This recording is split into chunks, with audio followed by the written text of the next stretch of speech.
aka ce haraji ma mai hakan yake nufi, kuma me yasa gwamnatota suke karɓan haraji?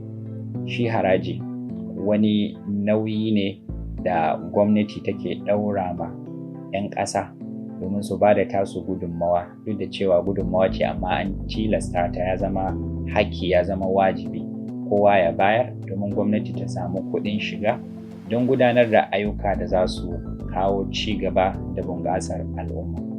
A Najeriya ana amfani da harajin nan wurin bunƙasa al'umma.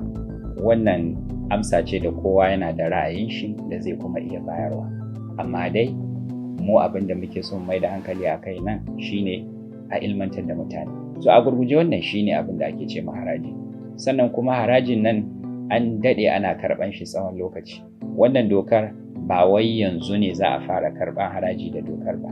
Dama can ana karɓan haraji, sai dai yadda ake karɓa ɗin bai kai yadda ya kamata ba. Ina ce yadda ya kamata ba yana nufin a ƙara farashin haraji ba, ina nufin gwamnati ba ta enforcing, ba ta tabbatar da cewa ana karɓa.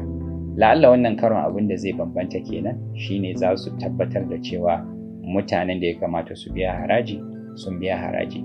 Gwamnati tana da hanyoyi guda 3 ne na samun kuɗin shiga domin aiwatar da ayyukan gwamnati. Na farko shine haraji, na biyu kuma akwai albarkatun ƙasa, arzikin da ƙasa take da, sannan na uku shine hanyar bashi. Idan har haraji ya gaza da albarkatun da ƙasa take da suka gaza, to abu na uku da ake amfani da shi shine bashi wanda ƙasa take ci.